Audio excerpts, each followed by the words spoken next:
Un nouveau héros est né aujourd'hui, et ce héros, c'est toi. Je ne crois pas qu'il y ait de bonnes et de mauvaises personnes, mais seulement de bonnes personnes à la mauvaise place.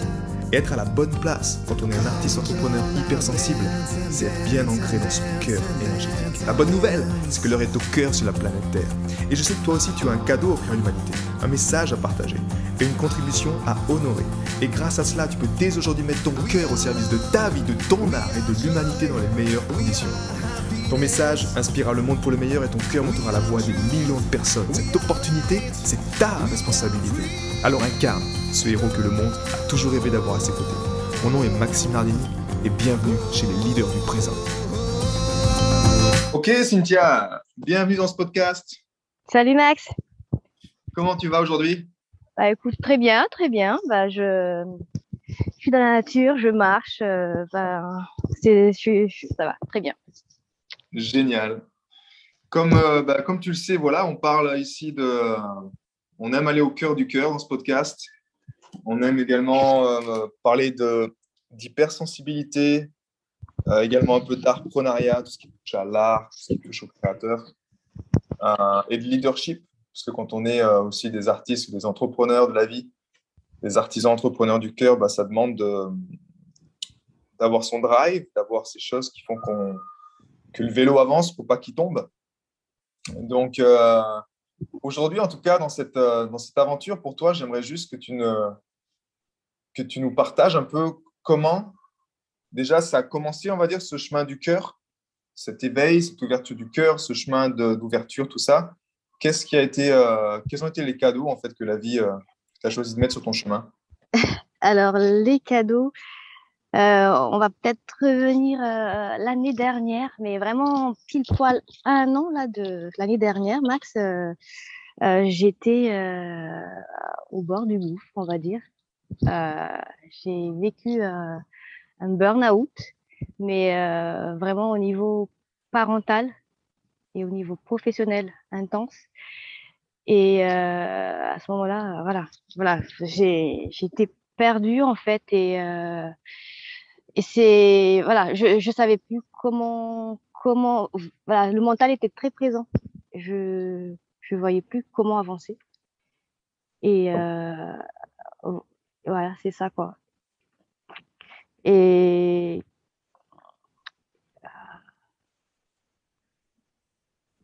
voilà, je sais pas, Max, excuse-moi, répète, je suis bloquée. Laisse faire, simplement, c'est OK. C'est un espace où on est libre d'être ici.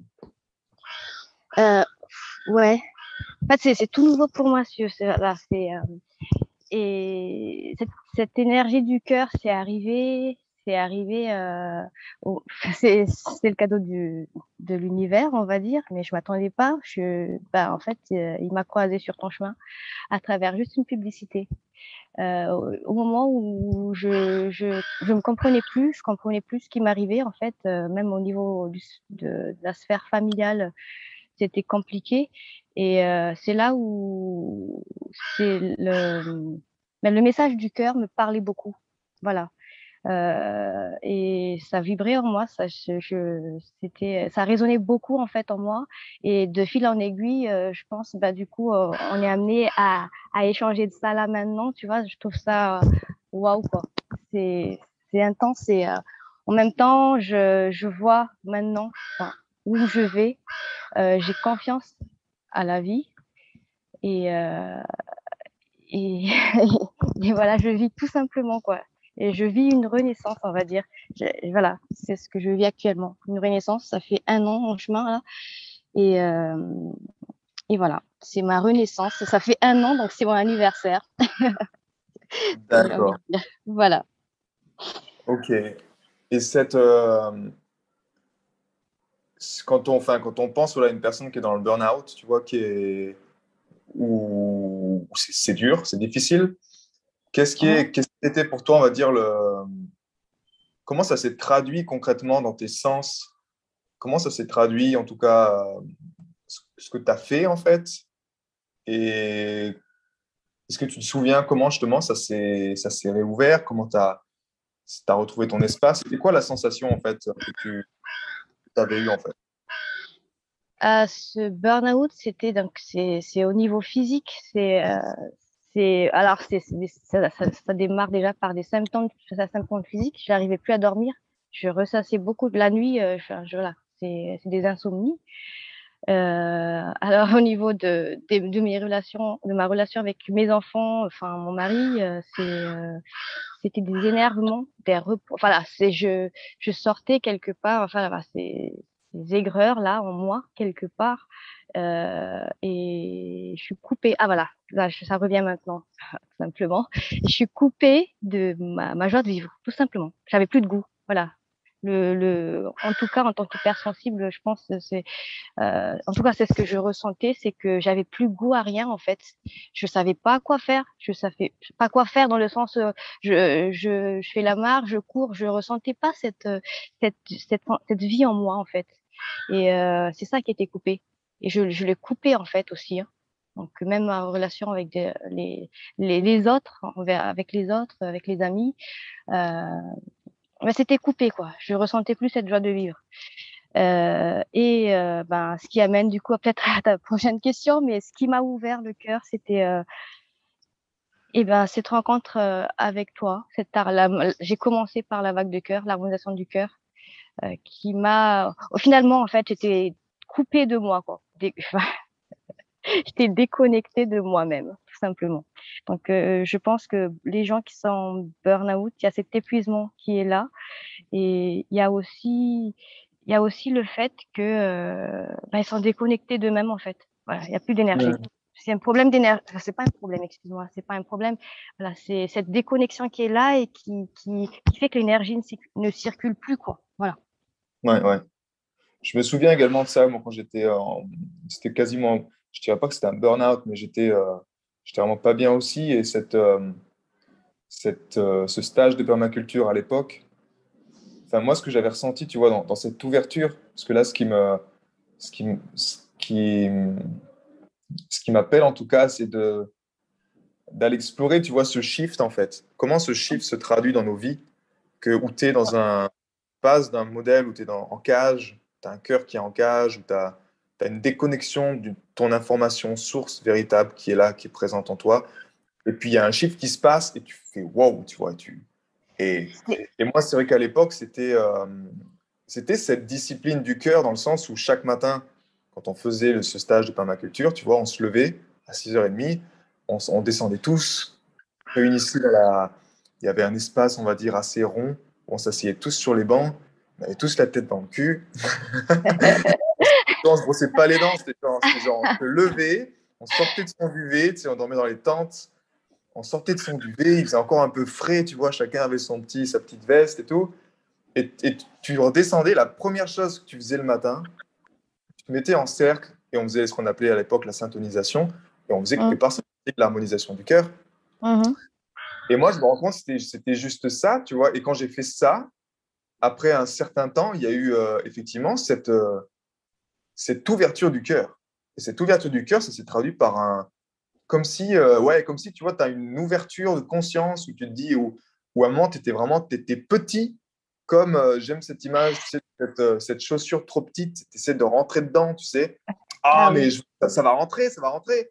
Et en fait, ça bloque complètement. C'est comme si tu as ta lumière dans ton corps, tu t'incarnes, mais c'est trop petit. Et puis, à un moment, il y a cette porte-là qui s'ouvre. Et en fait, c'est juste parfait, quoi. C'est Ah oui. genre, c'est la C'est un chaussure sur soulagement. mesure.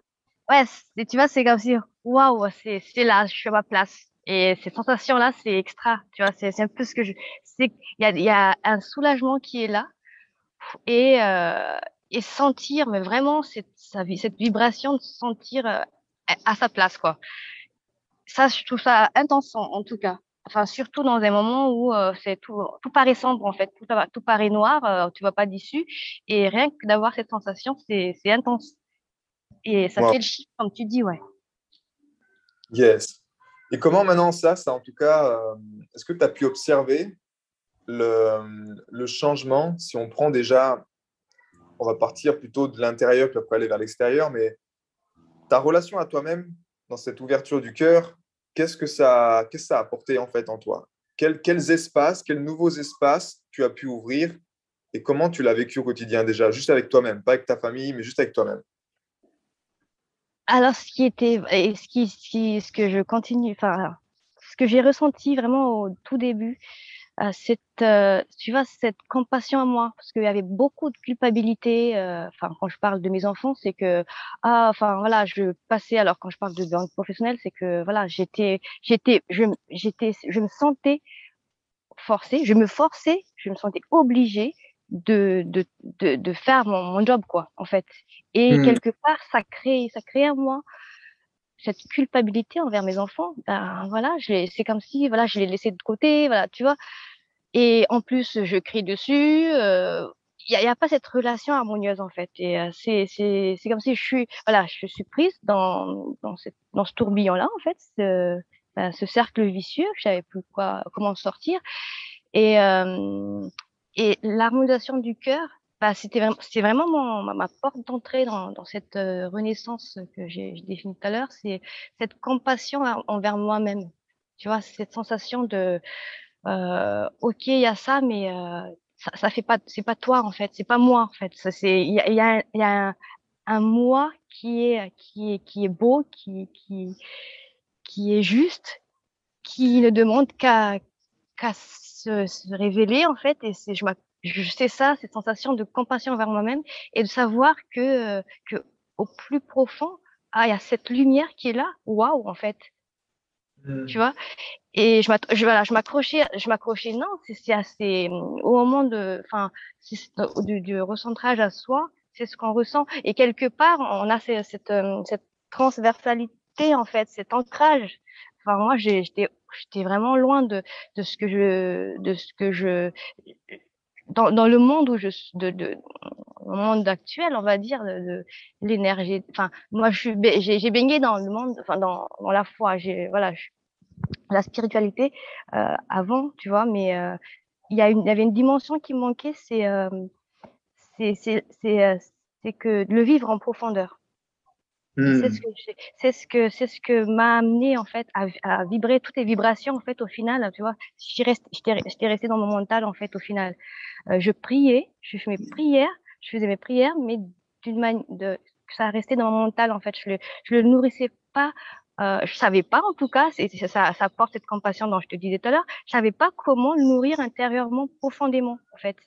Et Hmm. grâce à, à l'harmonisation du cœur, je me focalisais du coup. Je savais, tu vois, que le Seigneur, Dieu, enfin voilà, la source, enfin chacun l'appelle comme il le sent, il est dans notre cœur. Ça, cette information-là, je savais, tu vois. Je sais Hmm. que c'est en nous, mais le vivre, le sentir, c'est ce qui manquait en fait. Et c'est ce que l'harmonisation du cœur c'est cette pratique en tout cas m'a apporté à le vivre intensément en fait. Et ça, je pense que ça a vraiment ravivé cette lumière en moi et que je l'entretiens tous les jours, quoi. Mais c'était cette compassion envers moi-même, c'était vraiment la clé.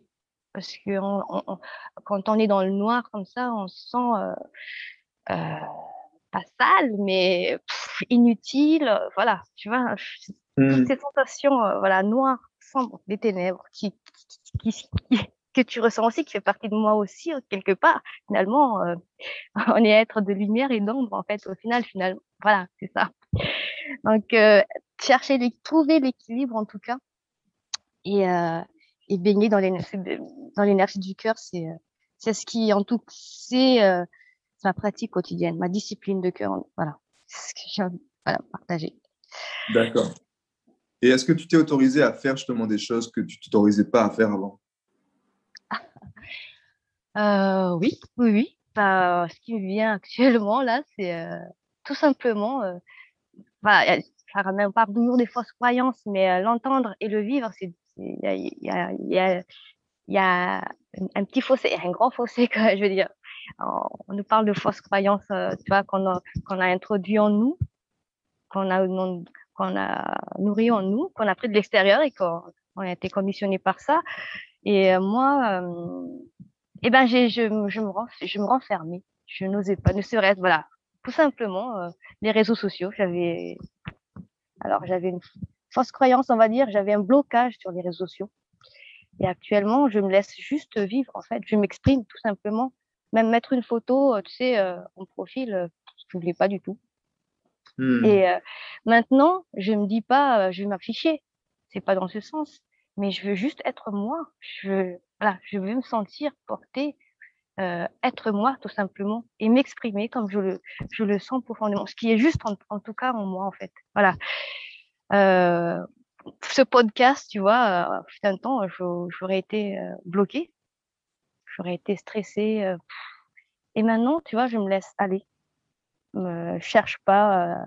Alors, je suis quelqu'un de très perfectionniste. Alors, oui, je prends conscience et maintenant, je m'autorise à être imparfaite, si tu veux. Hmm. Voilà, à être imparfaite et à être comme je le suis maintenant, tu vois. Voilà. Ce que j'aime dans justement, dans cette aventure du cœur qui, au fond, qui est propre à chacun, et c'est ça qui est beau, c'est qu'on a tous un chemin, une voie du cœur qui est juste, et chacun, voilà, se doit juste d'honorer son chemin quelque part. C'est la capacité assez rapidement à pouvoir mettre en lumière, tu vois, des choses, des conditionnements, des programmes, comme tu disais, là, ces croyances limitantes, je rebondis là-dessus, ces choses dans lesquelles tu dis, mais en fait, c'est complètement, c'est absurde ce que je fais, tu vois. Naturellement, Ah, une croyance alimente une action, elle alimente une habitude, elle alimente des schémas, elle alimente toutes ces choses-là. Et pour toi, justement, en tout cas, durant cette année-là, euh, de dévotion envers ton cœur, parce qu'au fond, enfin, on parle de l'harmonisation du cœur, mais ce que j'observe chez toi, c'est que tu as cette force euh, même si j'aime pas le mot discipline, mais quelque part au début, si on a besoin d'une discipline de cœur, tu as eu cette force en fait, cette force de te lever le matin et d'honorer ça et de te dire, ouais. ok, je lâche pas ça. Je sais que c'est mon truc. Il y a beaucoup de personnes, je sais également, tu vois, même au bout du troisième jour, sixième, septième jour, ben, on lâche en fait. Et on se rend compte que dans cette dévotion-là, ben, naturellement, il se passe quelque chose, il y a la magie, chacun vit ça différemment dans cette présence-là, comme tu disais avec la source. Mm, mm. Et pour revenir sur ce conditionnement, ou en tout cas ce programme, cette croyance que tu as pu par la suite arriver à mettre en lumière, quelle a été la plus grosse en fait, croyance limitante ou le plus gros conditionnement que tu as pu déloger et te dire en fait ça c'est juste bullshit, tu vois. Bullshit, c'est alors alors qu'est-ce qu'il y a là? Que alors enfin là ce qui vient, tu vois, j'essaie de ressentir là et ce qui vient en moi là, c'est que en fait je peux vivre une vie qui me ressemble. Moi alors mon plus gros oppresseur, c'était mon travail. Alors, enfin, là, je t'ai expliqué aussi le fait que mon plus gros oppresseur avant, c'était mon travail. Mais c'est mon travail. Alors, je fais un travail d'ingénieur dans un bureau d'études, mais il y a aussi le fait que je sois, je veux dire, enfin, j'aime pas ce mot, immigré en France. Voilà. Ouais, Étranger, voilà, j'aime pas ce mot immigré, mais excuse-moi, étranger en France. Voilà, en tant que dans la situation d'étrangère en France, il y a ces deux gros oppresseurs en fait qui conditionnaient ma vie, qui limitaient ma vie, me dire ben en fait ta vie elle est juste là quoi, avec ton maigre salaire, voilà, et euh, et je m'autorisais pas à avoir un rêve. L'année dernière, il y a un an, c'est Max. Je discutais avec une dame, je faisais un bilan de compétences justement parce que je me voyais pas dans ce métier enfin, pendant longtemps encore et je faisais un bilan de compétences et je tombais sur une dame enfin, qui m'a ouvert l'esprit et je l'ai remerciée pour ça. À ce moment-là, je lui ai dit, mais en fait, c'est maintenant que je sens que je rêve, j'ai un rêve, c'est pas que je rêve, j'ai un rêve, je m'autorise à rêver. Tu vois. Et quand je lui parlais de ça, j'avais les larmes aux yeux parce que je me limitais, je ne m'autorisais pas à rêver. Et là, maintenant, voilà, parce que quand je dis rêver, c'est pas juste rêver dans l'esprit, hein, mais c'est vraiment voir la vie d'une autre manière, d'une autre couleur et de mettre les actions à côté pour y arriver, tu vois. et c'est porté par l'énergie du cœur, en fait. C'est le moteur, quoi. Quelque part, j'aime bien comparer l'être humain, en fait, voilà, corps, cœur, esprit, comme une voiture. Je sais pas, j'ai toujours, tu vois, cette image de voiture, quoi. Mais la voiture, il y a un moteur, quoi. Le moteur, l'être humain, c'est le cœur. C'est le cœur, la source. C'est le cœur. Hmm. Et ça, je trouve ça puissant. Et voilà, ce moteur-là, il fonctionne. Et tu l'entretiens, en fait. Enfin, voilà, c'est l'entretien de voiture. Une personne comme mon mari aime bien la mécanique. Et donc, il aime bien entretenir les voitures. Voilà. Il rencontre des gens, des personnes qui l'appellent, il y a un problème au niveau de sa voiture. Et il délivre toujours ce message que oui, la voiture, il faut l'entretenir Hmm. régulièrement. Mais ça, les gens, en fait, négligent beaucoup. Mais c'est pareil, le corps humain, tu vois, notre corps, quoi. Le moteur, c'est le cœur. Et tu l'entretiens tous les jours, ta voiture, elle va rouler. Fait, enfin, voilà, peut-être c'est un peu décalé l'image, hein, mais en tout cas, c'est ce que moi je ressens là. Voilà, notre moteur, c'est notre cœur, c'est notre énergie du cœur, et c'est à travers ça que c'est le cœur qui nous délivre, le cœur énergétique, j'entends. Tu t'en comprends, qui délivre toutes ces informations, en fait, qui t'amène vers ce chemin qui est beau pour toi, en fait, qui t'attend. Hmm. Et, Et voilà, ouais. et justement, Vas-y. c'était quoi alors pour toi? Tu t'as parlé justement de ce côté d'émigration, en tout cas tu disais plutôt étrangère, côté Hum, étranger, hum, et côté aussi cadre de hum, travail qui dit, OK, je ressens une notion de, OK, si je veux prendre ma place, j'ai senti la même chose, écoute, pour être honnête, quand je suis allé en Suisse, m'installer en Suisse. C'est comme si, tu sais, tu es français. Euh, déjà, si tu entends un peu comment dire, les histoires, les Français sont un peu mal vus, tu vois, dans la conscience. Donc, en fait, et moi, je voulais vraiment m'installer en Suisse. Donc, il y avait quand même effectivement ce conditionnement, tu vois, qui me forçait en moi de créer une identité, de hum. créer une personnalité qui fit, en fait. C'est-à-dire Ah que, oui. OK, si je suis pas sérieux, ben, je peux vite me faire, tu vois, ben, on me dit ciao, quoi. Enfin, si Hum, j'arrive pas à réussir financièrement, on va me dire, ben, rentre au pays, quoi, rentre. ouais, exact, Et tout à tu vois, fait. c'est drôle parce que c'est quand même l'Europe, mais ça reste la Suisse. Mais dans mon cœur, il y avait quelque chose de différent, de me dire, tu dois t'adapter. Donc, ce qui est, je pense, positif quelque part. Tu vois, dans le sens où tu dis, ben, c'est comme si tu arrives chez des amis, ben, tu t'adaptes à l'énergie des amis, tu t'adaptes au Hum, code. C'est une ouais, culture différente, tu vois. Et ouais, la chose la plus importante, mais quand tu continues, il y a un moment où, effectivement, ça peut être contre notre propre nature exact. d'appartenir pire à se dire, en fait, et au fond, derrière ça, tu vois, pour moi, il y avait une peur. J'avais C'est des peurs, ouais. des peurs ouais, de pas accepter pour qui je suis, des peurs de devoir retourner, en même temps, une peur de mon propre pays, de devoir retourner Hum. en France. Il y avait comme à cette époque-là une séparation que j'avais dans mon cœur avec la France. Euh, et ouais, et pour toi, enfin, c'était quoi, on va dire, en tout cas, ce programme, ce conditionnement que tu as mis en lumière, t'a permis de dire, en fait, stop, quoi. En fait, je m'autorise à rêver de nouveau. Et c'était quoi, je pense, si on ose Euh, creuser un peu plus là-dedans? C'était quoi? Répète, excuse-moi, répète. Alors, la question. Si on a creusé en surface l'oppresseur, tu vois, tu m'as dit le côté travail, le côté, c'est le fait que Ah, tu sois étrangère. Mais ouais. au fond dans cette peur viscérale, tu vois, qu'on a tous en tant qu'être humain, toi, c'était quoi, en fait, qui te faisait faire ça? C'était quoi cette peur qui te faisait te faire te déconnecter de ton cœur et continuer à faire des choses qui te nuisent, en fait, qui te font du mal? Mais tu dis non, si je fais pas ça, j'ai peur que ça arrive. Et c'était quoi cette peur, au fond, pour toi? C'est, c'est la peur c'est le rejet, d'être rejeté, voilà, tout simplement. Tu vois, euh, ben, tu arrives dans un pays et que si tu fais pas, ben, alors c'est le mot à chaque fois quand on parle des étrangers, c'est il faut s'intégrer, l'intégration.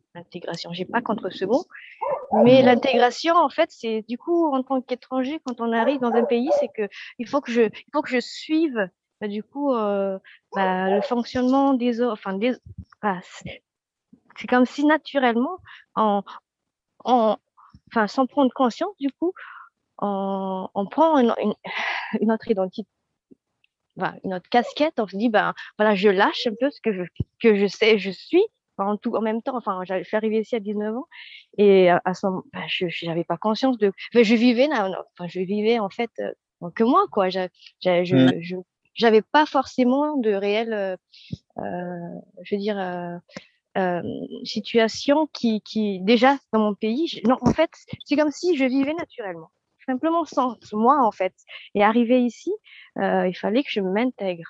Donc, le mot intégration impliquait en moi, eh ben, de m'adapter. Donc, à travers ce que font les autres, eh ben, je les suis, tu vois. Et c'est ça qui t'a nuit, en fait, avec le Oui, temps. c'est ça qui m'a nuit parce que déjà moi j'étais en fait je pense que avant même dans mon enfance j'avais mes conditionnements mais j'avais pas de de blessures forcément en fait par rapport à c'est voilà, c'est des croyances qui sont arrivées en moi mais je me sentais pas décalée forcément du moi du vrai moi on va dire Mm. moi j'avais cette joie de vivre j'étais quelqu'un de très naturel en fait hein. Et arrivé ici, ah là, il y a quelque chose qui me vient là, c'est que arrivé ici, quand je te disais, je me sentais coupée de ma joie de vivre, c'est que je voyais en fait je faisais le miroir des gens. Enfin, les gens sont, enfin, il n'y a pas de sourire. Mm. Moi, on me disait toujours, ah, Cynthia, t'es lumineuse, je souriais, enfin voilà, je suis quelqu'un qui sourit. Et au final, c'est comme si j'intégrais un peu cette manière des gens. Et au final, ça m'a éteint en fait, au final. Si tu veux. Mm. C'est ça. Et c'est mon burn-out qui m'a fait comprendre que j'étais déconnectée de moi, en fait, que je ressentais plus ça. Et d'ailleurs, ce qui amène à l'hypersensibilité, j'avais pas, si tu veux, j'avais pas, j'étais dans une société, alors je viens de Madagascar, où on n'entend pas parler d'enfants différents, hypersensibles, enfin peu importe, autistes, enfin là, c'est pas des notions qui c'est pas ancré en tout cas dans la société. Et je dis pas que quand c'est pas ancré, c'est juste que hop, on te met dans une case où voilà, c'est cet enfant, voilà, c'est la case irrécupérable quoi. Voilà, t'es un peu, je sais pas, j'en sais rien, n'importe. Mais voilà, t'es laissé à toi-même. Voilà. J'avais pas ressenti ça. Donc c'est ici que voilà, tu vois, c'est avec toi que je me suis rendu compte en fait que ah, je suis hypersensible. Ah, d'accord, j'ai compris que toutes mes réactions là, j'absorbais. Enfin, je me suis là, ce qui me vient actuellement, c'est que il y a un an, on vivait une réorganisation au sein de notre de ma boîte en fait. Et Oui. et au final, il y avait notre équipe a été séparée en deux. Il y avait deux de mes collègues ou avec qui je m'entendais bien qui ont été écartés. Et ça, bah, du coup, il le vivait mal, mais moi aussi. Enfin, je sentais que c'est comme si c'était moi qui était écartée, on va dire, tu vois. Mm. J'absorbais en fait. C'est vraiment ça, événement-là qui m'a fait comprendre qu'en fait, j'absorbais en fait. Enfin, je prends pour moi, c'est de l'empathie. L'empathie, j'étais extrêmement voilà, empathique. L'énergie des autres. Et c'est avec ton programme, du coup, que je me suis rendu compte que je suis hypersensible. Et qu'au final, ça avait pas, voilà, parce oui, là, on me rejetait toujours, oui, t'es susceptible, oui, enfin, moi, je suis quelqu'un qui pleure facilement, tu sais, qui pleure, qui a les Mm. larmes aux yeux. Je pleure pas, mais j'ai les larmes qui montent rapidement, en fait. Petite, oui, ce qui me vient là, c'est que petite, on me dit, mais c'est coupe. C'est comme si, tais-toi, voilà, d'une manière ou d'une autre, hein, mais Ouais. calme-toi, tais-toi, t'es trop susceptible, non, tu t'es trop émotive et tout. Et à ce moment-là, on coupe nos émotions. Hop, Mm. faut couper. Bah, Genre, des fois, tu vois, quand il y a une émotion qui arrive, hop, je sens dans ma gorge. Mais en fait, je le ravale. C'est maintenant que je joue avec mes émotions. Là, on parle d'hypersensibilité, mais voilà, émotionnelle. Mais maintenant, tu vois, je joue avec mes émotions. C'est pas que je joue, je les ressens. Et ouais, j'accueille avec bienveillance et j'arrive à les libérer, tu vois, tout simplement. Et c'est ça, en fait, vivre, tout simplement. C'est nos émotions qui nous font vivre. Hmm. N'est-ce pas? Enfin, voilà. Et il m'est venu une question également avec justement ce départ à 19 ans quand tu es venu en France. Est-ce que tu as... Parce que ce que j'aime dans le cœur également, c'est ce côté, tu vois, on ne cherche pas des solutions au problème, on va à la racine du problème. Hum, hum. Et on change ce qui est à la racine, en fait. S'il y a quelque chose qui cloche, c'est qu'il y a à la racine, il y a un truc qui ne va pas au commencement. Et toi, est-ce que tu te souviens de ta motivation, en tout cas ton drive pour venir en France? Quel était-il et est-ce que aujourd'hui il a évolué en fait, tu vois? Ouais. Est-ce que c'est la même raison, ton pourquoi en fait, ton pourquoi de quitter ton pays, ce qui est quand même quelque chose de fort, c'est tes racines, c'est Hum, toi hum, t'as fait là-bas, ce hum, hum. pourquoi-là, et je pense que ça concerne énormément de gens, tu vois, qui partent avec un pourquoi différent, chacun a son pourquoi qui quitte leur pays d'origine. Ouais. Mais est-ce qu'aujourd'hui, toi, justement, avec ce que tu as vécu, etc., avec ce chemin de vie, est-ce qu'il a évolué en fait?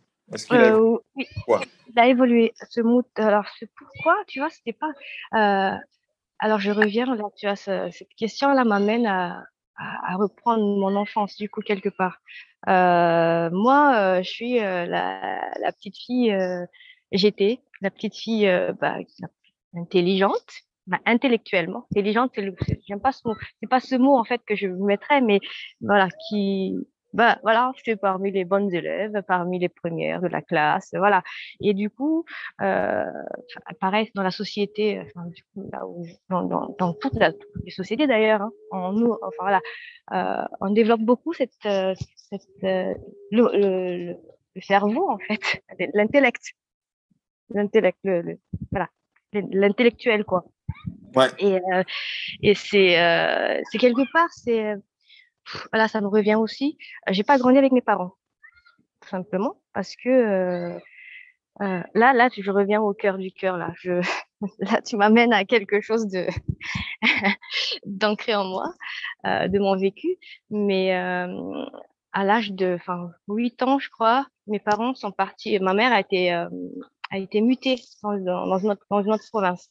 Et nous, on a grandi. Donc, au final, nos parents ont fait le choix de laisser mon grand frère et moi vivre avec mes grands-parents qui étaient dans la capitale. Et dans la capitale, c'est là où il y a les meilleures écoles, les meilleures éducations, voilà, tu vois. C'est cet esprit-là, quoi, tu vois. Et autant, je pense que beaucoup de parents aussi maintenant, bah, du coup, enfin, se fixent sur ce niveau intellectuel. Il faut nourrir cet intellectuel, il faut aller loin dans les études. En fait, voilà, là, ça ramène aux études. Ouais. Et du coup, c'était ça, la conviction, en tout cas, de mes parents, c'était pour qu'on puisse avoir une meilleure éducation, donc scolaire, études donc. Et donc, ils ont fait le choix de nous laisser chez mes grands-parents. Donc, on les voyait pendant les vacances. Enfin, déjà ça, là, il y avait déjà quelque chose. Donc, moi, en fait, j'ai nourri, intégré en moi. On m'a poussé. J'étais enfin, de toute ma famille. Et même jusqu'à maintenant, c'est ce qui me qualifie, en fait. Et maintenant, je me détache de ça. On me qualifie de quelqu'un, voilà, qui douée ou j'en sais rien moi, enfin voilà, intellectuellement, enfin brillante, si tu veux, qu'au final le drive, le moteur pourquoi je suis venue en France, c'est pour les études. Le pourquoi de chacun qui part de son pays est différent. Et moi, j'avais pas, enfin, là, tu vois, c'était pas forcément intense en moi. Oh oui, je veux faire les études. C'est comme si, en fait, c'est moi, j'ai ancré une croyance. Mes parents m'ont laissé pour que j'ai enfin, une meilleure scolarité et tout ça, quoi. Et c'est ça mon drive, en fait, au final. C'était ça mon drive. Inconsciemment, c'était mon drive. Il faut que c'est ça qui m'a fait devenir perfectionniste, je pense, tu vois. Hmm. Il faut que je sois toujours la première, il faut que je sois toujours la meilleure. Et en même temps, on me félicitait aussi, tu vois, que oui, waouh, waouh, t'es la meilleure et tout, machin. Et ce qui m'amène en France, en fait, faire mes études. Et faire mes études. À la fin de mes études, au final, faut trouver un travail. Sinon, je rentre chez moi à Madagascar. Je voulais vivre quand même une expérience professionnelle en France. Et c'est ce que j'ai fait en même temps. Mais en réalité, mon drive, pourquoi je suis encore en France, c'est parce que ma vie familiale est ancrée là, en fait, si tu veux. D'accord. Ouais, peut-être que je dévie un peu à ta question, mais c'est ce qui est venu en moi. Mais voilà, mon moteur pour arriver ici, c'était les études. Les études. C'est pas tant vivre en France, c'est les études. Voilà, peut-être. Et ça a D'accord. changé. Ça a changé ta question aussi, c'est est-ce que ça a changé maintenant? Bien sûr que ça a changé. Parce que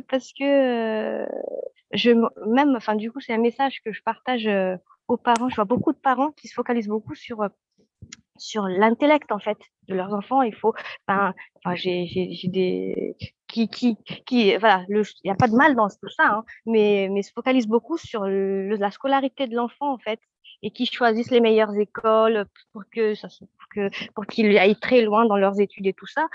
Il n'y a pas de mal. En tout cas, c'est pas le chemin que je donnerais à mes enfants. En fait, voilà, tout simplement. Voilà, ça c'est un peu mon discours par rapport aux études. D'accord. On a de la chance. C'est vrai, en France, moi-même, j'en ai bénéficié à l'époque d'avoir un système, en tout cas éducatif, qui est, tu vois, qui est comme il est. On ne dira pas il est Mhm, bon, il est comme il est. Mais mhm, c'est vrai que depuis, enfin, si on prend, tu vois, l'extrême où tu te retrouves dans un pays où les enfants ne savent même pas parler, tu vois, où ils apprennent pas. Donc il y a une évolution qui est là au fond, qui est présente. Et même moi qui ai fait comme toi des études assez longues euh, jusqu'au master, ça m'a permis effectivement de m'ouvrir, ça m'a permis d'ouvrir la porte de l'international et mhm. d'apprendre l'anglais également. Ça a été pour moi une révélation qui m'a libéré. Parce que c'est grâce à ça que j'ai pu, comment dire, ouvrir les yeux sur la réalité, sur mon conditionnement, sur ma bulle culturelle, sur toutes ces choses que je pensais que c'était ça la réalité, puis en fait, pas du tout, c'était juste qu'une illusion. Mhm. Et,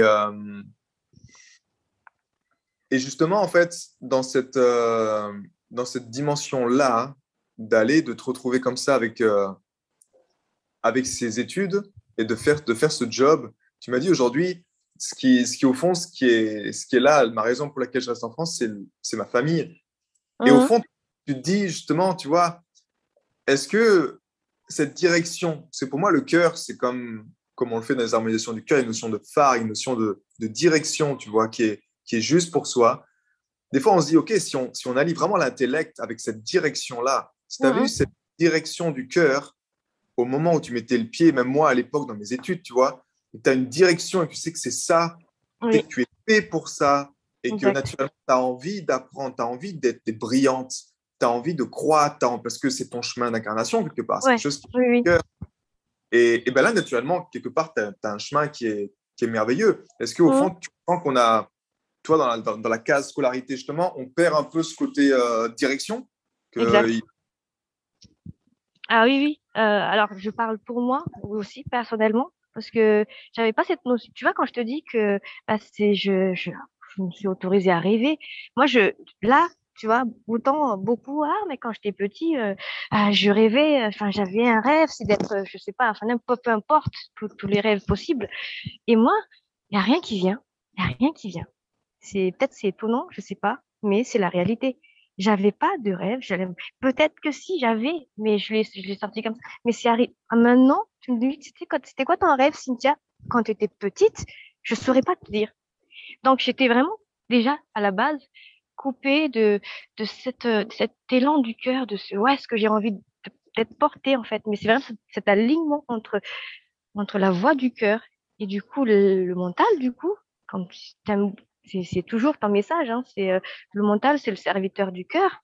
C'est quand c'est en aligne, quand c'est aligné en fait, du coup, enfin les études, c'est à ça. Pour moi, en tout cas, ça sert à ça, les études quoi, à, à à pouvoir mettre les actions, donc à travers les études aussi, ça fait partie des actions à mettre en place pour arriver à, à, au chemin que à ta vision future, meilleure future en fait. Voilà, Ouais. cet alignement-là.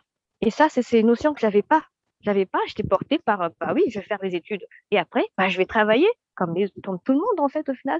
Et voilà, être ingénieur, voilà, c'est un statut cadre, machin, gna, gna, gna, gna, gna. Je suis arrivée là, mais au final, je dis, mais c'était, je me sens pas à ma place, au final. Mm. Voilà. Et pour beaucoup, je pense, ça fait sens. Je pense que ce que il n'y a pas que moi qui ai rencontré, voilà, ça. Ça parle à beaucoup, je pense, je dirais. Et dans la scolarité de maintenant, malheureusement, ça reste encore dans voilà, tout- on nourrit beaucoup en fait le mental, je dirais, voilà, l'intellectuel, Mm.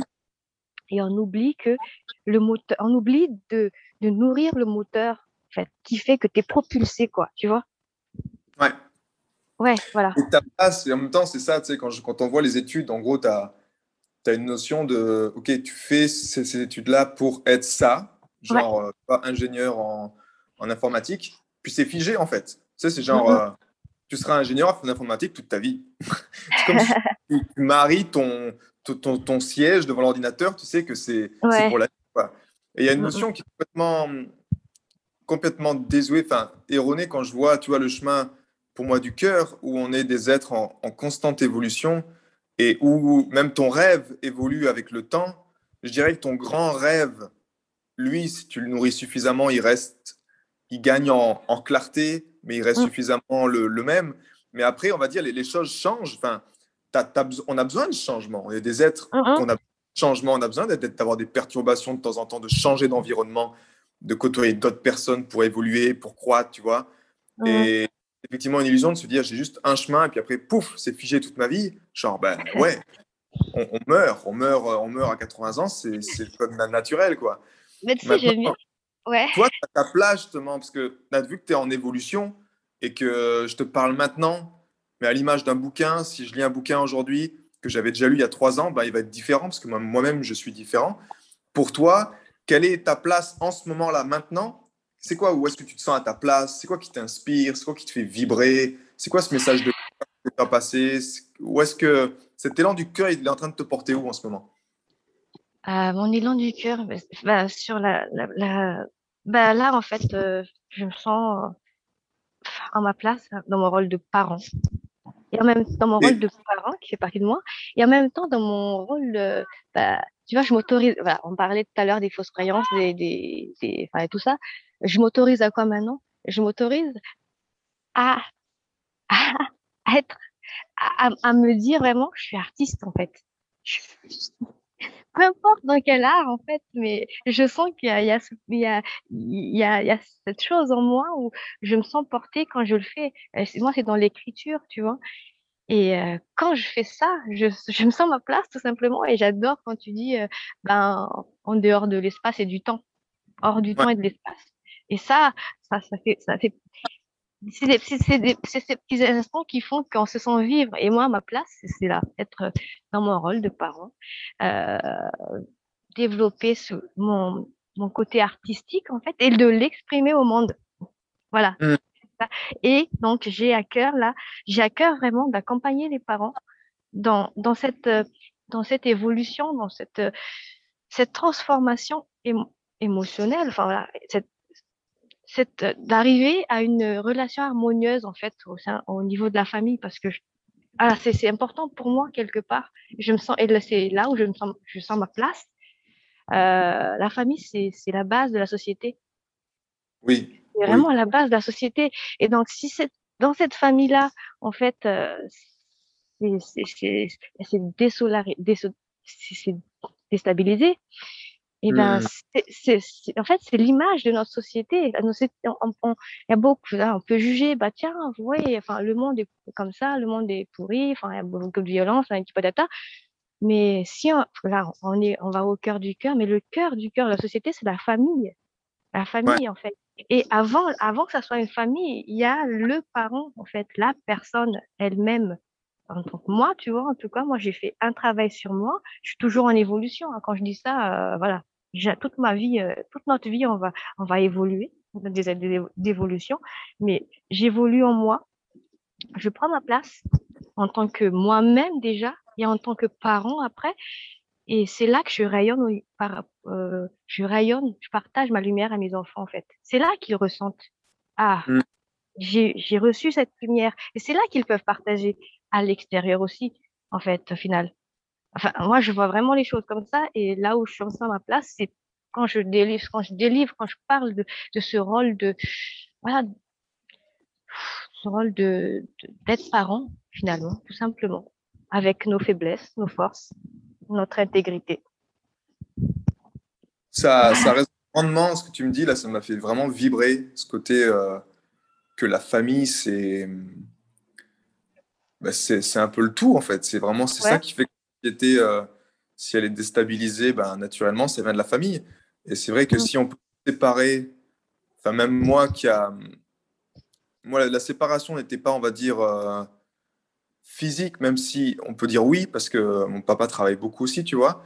Mais Ouais. il y a eu cette séparation de se dire que moi-même, je me suis battu, tu sais, l'année dernière, je me souviens encore avec mon fils, une séparation dans cette croyance, tu sais, que tu es avec ton fils, tu es avec tes enfants, mais c'est comme si tu t'autorises pas à être pleinement là, tu vois. C'est comme si, genre, Mm. non, il faudrait que je bosse, tu vois. Ou, Ouais. Ah, ok, j'ai juste 1 heure là, donc dépêche-toi, tu vois. ouais, Comme c'est si, ça. en fait, tu tombes dans un filtre, un piège qui te dit que en fait, ouais, il faut que, je sais pas, que tu aies peut-être 100 000 € sur ton compte en banque pour enfin pouvoir prendre des vacances avec tes enfants et enfin en profiter et enfin Ouais. te sentir en paix ou enfin te sentir papa responsable. C'est un peu Mm, cette mm, chose qui est là. Et pour moi, j'ai purgé ça en fait. J'ai mm, purgé ça l'année dernière et j'aime tellement ce que tu as dit là sur le côté parce que je me sens également à ma place, effectivement, avec ma famille. Et on est une famille ou même, tu vois, encore, je dirais, il y a 3 4 mois en arrière, il y avait ce petit chuchotement dans mon oreille, tu sais, qui me disait, si tu veux vraiment y arriver, tu dois être séparé, ou tu vois, c'est cette chose qui revient, en fait. Et mm. je pense qu'il y a un conditionnement collectif qui est présent, parce que ben, la course à l'argent, et naturellement, papa doit être au Ah, travail, tu vois.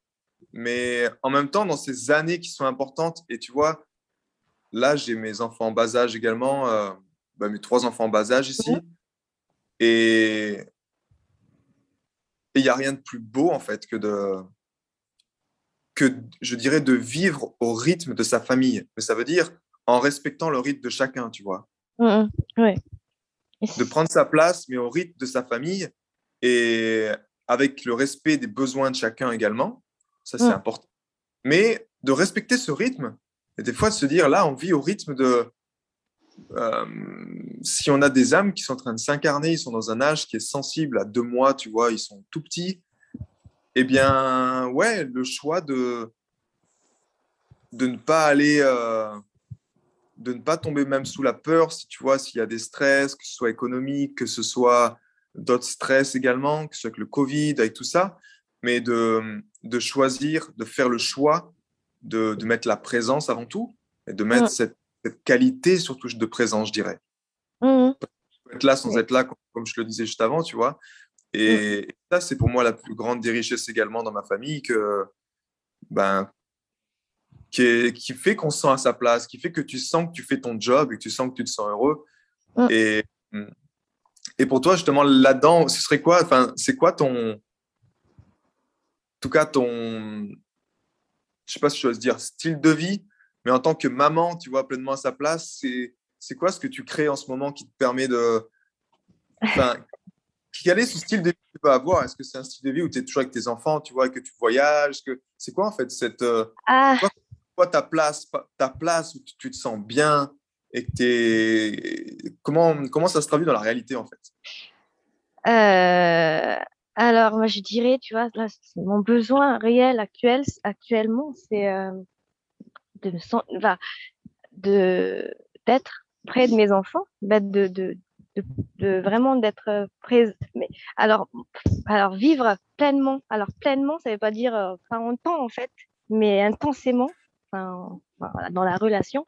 Euh, enfin, être pleinement avec mes enfants, sentir, être auprès d'eux, partager leur. Tu vois, quand je sens ces émotions, moi, maintenant, enfin, je, je, je joue avec les émotions que maintenant, ma fille hypersensible aussi, quand j'ai mes antennes, je l'explique, j'ai mes antennes et tout ça. Donc, partager en fait ces émotions. Elle a envie de pleurer, je m'autorise maintenant à lui. Avant, je lui dis, mais ça te fait pleurer ça. Tu vois, ces Mm. reproches-là. Et maintenant, ben, de vivre, de l'accompagner dans ses émotions. Elle est triste, elle pleure. Je lui dis, mais vas-y, pleure. Si tu as que ça vient aux yeux, ben, pleure, tu vois. Ces petits moments-là, je sens que, je suis auprès de mes enfants. Tu vois, cette relation-là, vraiment, je suis pas une maman qui joue beaucoup. Je suis pas dans le jeu. Ma fille et maman, on peut jouer ensemble. Et ben là, je l'accompagne. Bah tiens, oui, on fait un jeu. Et du coup, maintenant, je m'autorise à être présent pleinement, bah, pendant ce jeu-là. Bah, je joue avec ma fille. Mm. Je joue avec ma fille. Je pense plus à autre chose, en fait. Avec mes enfants, je joue avec mes enfants. Et ben, je suis là. Mais ça, c'est un exercice. Enfin, ce qui a évolué beaucoup en nous actuellement, c'est ça, cette pleine présence, en fait, euh, quand quand on est dans la communication. Ok. Euh, c'est ça. Il y a quelque chose qui est venu, mais c'est parti. Mais enfin, voilà, c'est ça, cette pleine présence dans la communication. Et ça, c'est quelque chose qu'on développe, en fait. La culpabilité, elle arrive parce que on est entre deux.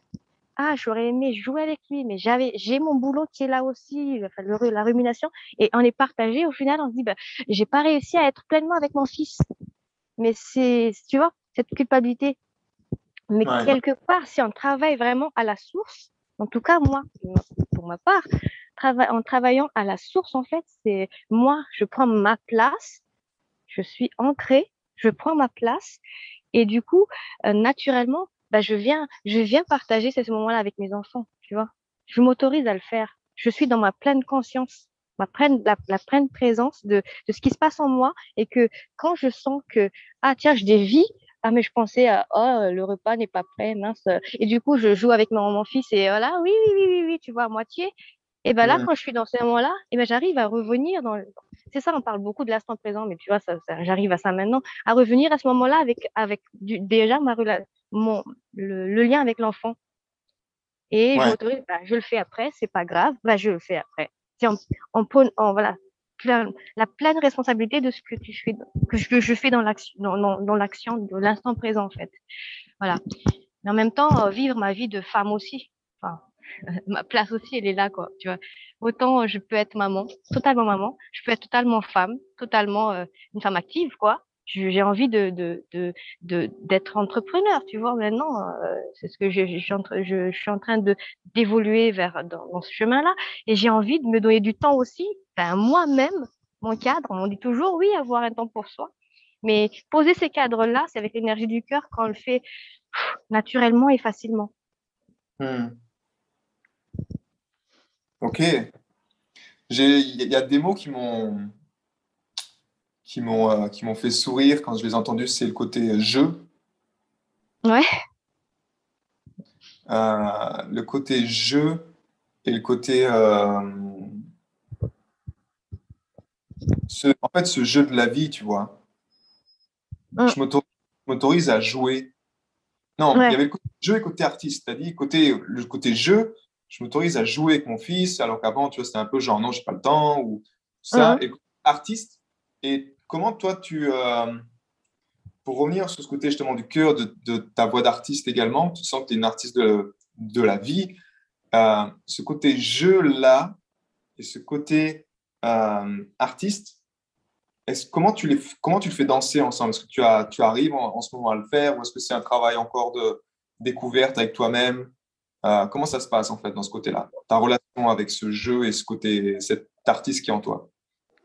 Et ben, si, bah, si on voit, en fait, si on voit, si en construction, mais actuellement, je ressens, en fait. Tu sais, voilà, je te partage régulièrement je te partage, tiens, Max, ma vibration du moment, tu vois. Ouais. Mais en écoutant ces chansons-là, je ressens mes vibrations, en fait. Je ressens ce qui m'amène. Et du coup, c'est à ce moment-là que voilà, j'arrive à sortir vraiment de la profondeur, des petits textes, des choses comme ça qui émanent. Et je mets enfin, de créer, ne serait-ce que mes petites, mes posts, tu vois, enfin, ma page et tout ça. Oui. C'est à ce moment-là que je dis, bon, ouais, voilà, je ressors ça c'est mon art. J'accepte que c'est Ok. mon art, tu vois, je m'autorise que c'est un art. Peut-être c'est simple pour les autres. Ah, moi, avant, tu vois, tu te souviens, je t'envoyais, je fais mes petits poèmes et je t'envoie. Je t'envoie un message.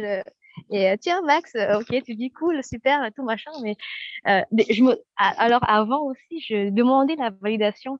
Moi, j'avais, tu vois, ce côté, ben oui, j'ai sorti ça, mais est-ce que c'est joli? Est-ce que comment tu le vois, tu vois? Ouais, ouais. Et, et maintenant, tu vois, petit à petit, j'arrive à me détacher de ça. C'est sorti de ma profondeur, en fait, enfin, de moi. Mhm. Et, euh, et quand je relis, je dis que c'est beau, enfin, que c'est en moi, c'est juste, en fait. Et ok, je demande pas, je demande, voilà, c'est ça, c'est mon art, tu vois. Voilà, tout D'accord. simplement. Et je le vis comme ça, et c'est ça, en fait, c'est ça qui nourrit l'énergie du cœur.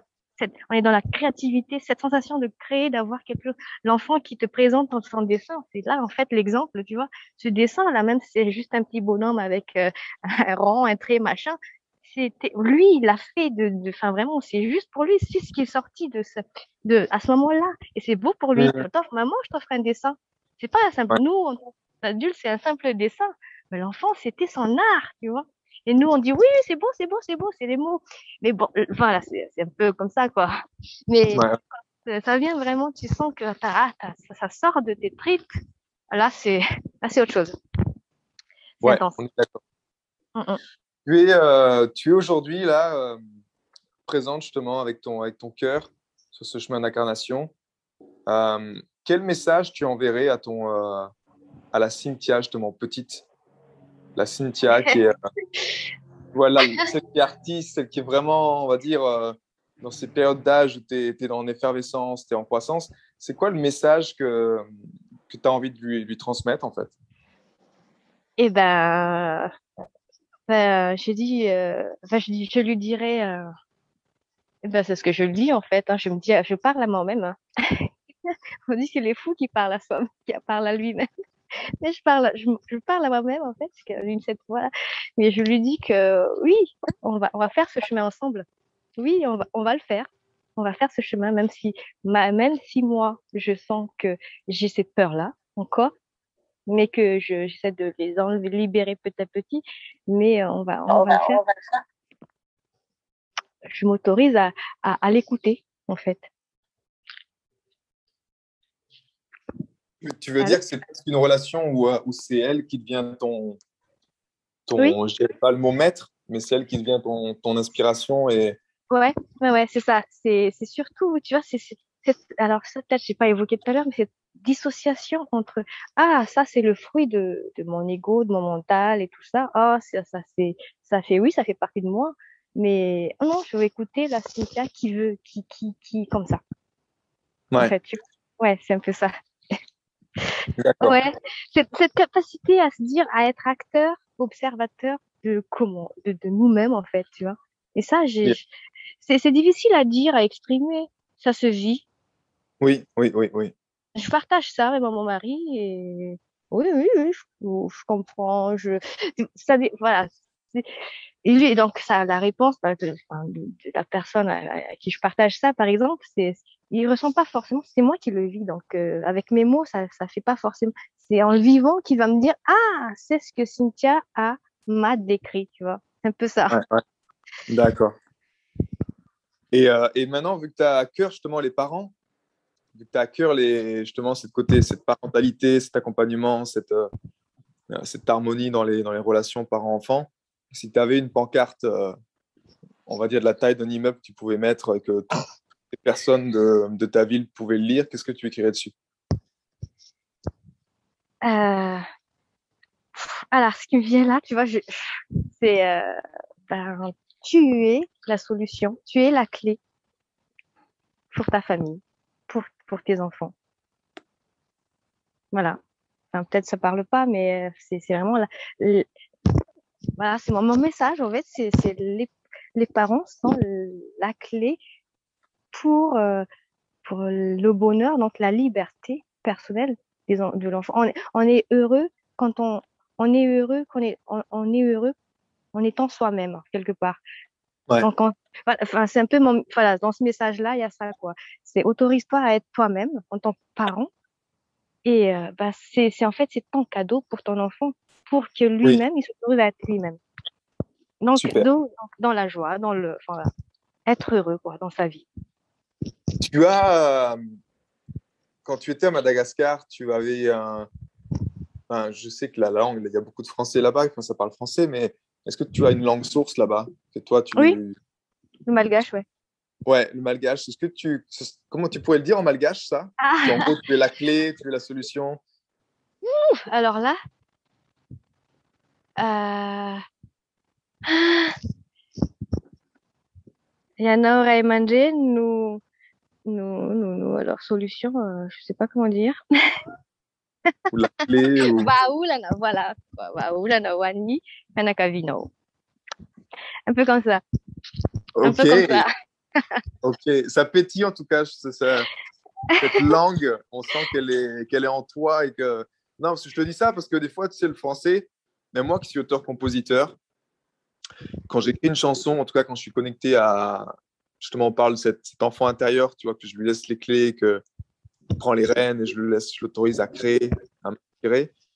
Il y a comme quelque chose qui est très rond. Tu sais, cette énergie d'inspiration, elle est ronde. Quelque chose qui est rond. Et pour moi, c'est la musique, en tout cas, qui m'aide à la transcrire dans le monde ici, sur la planète.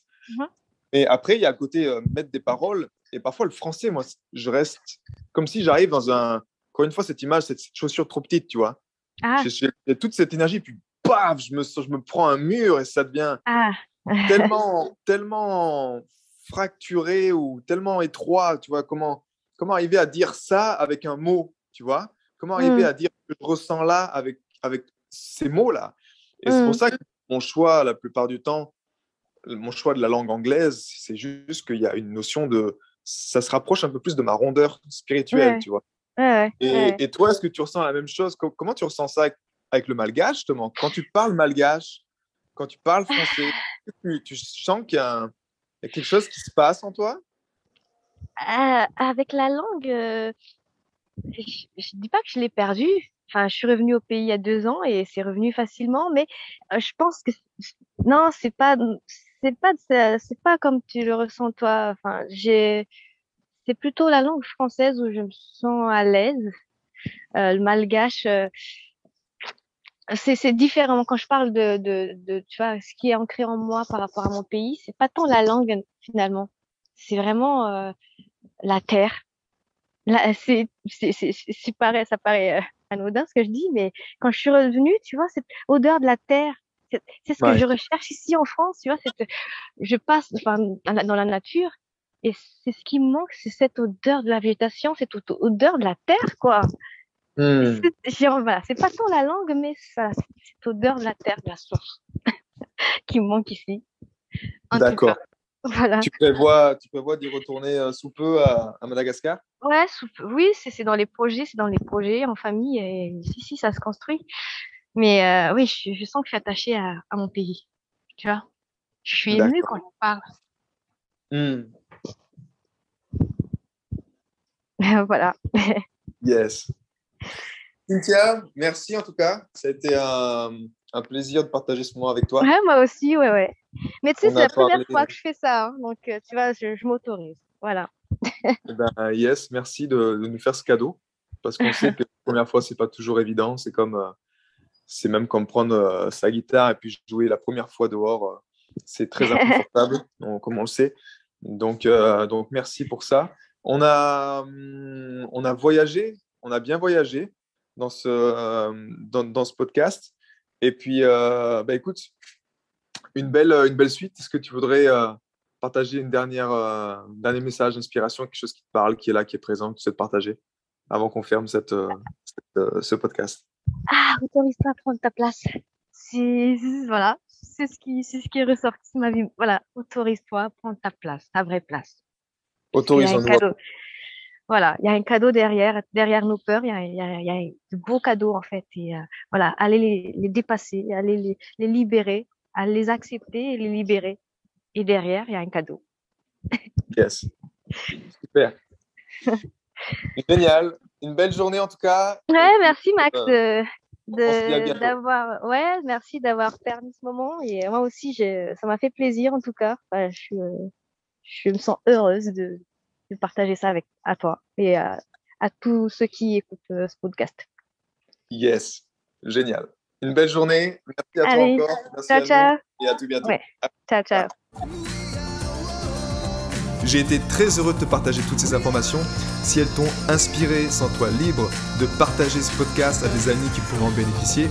Et si également tu veux influencer ce podcast et décider du prochain sujet, sache qu'il y a une page où tu peux simplement aller justement mettre ton sujet. C'est maximardini.com/ask www.maximardini.com/ask et tu peux simplement donner ton sujet et je me ferai un plaisir de l'aborder dans les prochains podcasts. À bientôt, ciao.